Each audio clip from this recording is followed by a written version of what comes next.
Değerli arkadaşlar merhaba.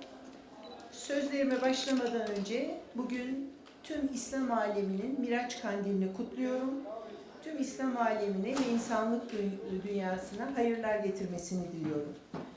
Değerli basın mensupları, Adana'mızın en büyük ilçelerinden birisi Ceyhan. Ceyhan'ımızda Ceyhan Şehir Stadyumumuz vardı. 2014 yılı Mayıs ayında Türkiye'nin birçok ili ve ilçeleriyle birlikte Ceyhan Şehir Stadyumumuz da bazı onarımlar nedeniyle kullanıma kapatıldı. Örneğin Karaman, örneğin Osmaniye. 2014 Mayıs ayında Karaman, Osmaniye ve Ceyhan Şehir Stadyumu birlikte onarıma alındı. Karaman ve Osmaniye yaklaşık 6 ay sonra yeniden kullanıma açıldı ama tam 24 aydır Adana Şehir Stadyumu halen kapalı.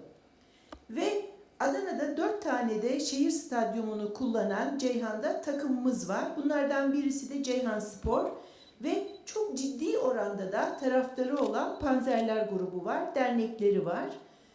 İşin acı taraflarından biri de Adana'da ne yazık ki Ceyhan'ımızda gençlerimizin Panzerler grubuyla birlikte olma, onlarla bir takım aktiviteler yapma dışında da yapabilecekleri neredeyse hiçbir şey yok.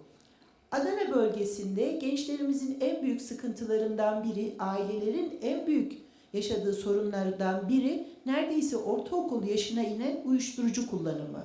Bu kadar büyük problemlerle uğraşan Adana gençliği ne yazık ki Ceyhan'da oturan gençlerimiz, yaşayan gençlerimiz ellerindeki tek meşgul olabilecekleri Ceyhan şehir stadı kapatılarak tüm meşguliyetleri ellerinden alındı. Şimdi ben sormak istiyorum. Bu bizim şu anda 2 gün önce çektiğimiz şehir statlarımızın fotoğrafları. Gördüğünüz gibi aradan 24 ay geçmiş olmasına rağmen halen açılacak gibi durulmuyor. Şimdi şunu söylemek istiyorum. Adana'nın bakanı, Çevre ve Şehircilik Bakanı, Adana milletvekilidir kendisi. Adana milletvekili olup Çevre ve Şehircilik Bakanlığı yapan bakanımıza buradan seslenmek istiyorum. Ayrıca Gençlik ve Spor Bakanlığı'na da seslenmek istiyorum. Ceyhan'ın tek stadyumunu ne zaman açacaksınız? Ceyhan'ın tek şehir stadı ne zaman faaliyete girecek? Son yıllarda 2014 yılında kapatılan ve bugüne kadar açılamayan stadyumumuzun şu fotoğrafta gördüğünüz gibi her tarafında incir ağaçları bitmiş durumda. İktidarın şöyle bir zihniyeti var. Vatandaşın yuvasına incir ağacı dikmek, evine incir ağacı dikmek.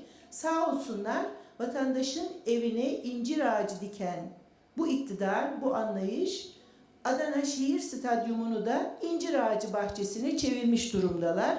Bu nedenle Ceyhanlılar sanıyorum teşekkür edecekler. Bir şeyi daha belirterek sözlerimi bitirmek istiyorum. İktidarın bir sözü daha var. Yerel yönetimler bizden olursa biz oraya daha iyi hizmet götürürüz. Düne kadar Ceyhan'da AKP'li belediye başkanı vardı. 2014 Mart ayından bu yana.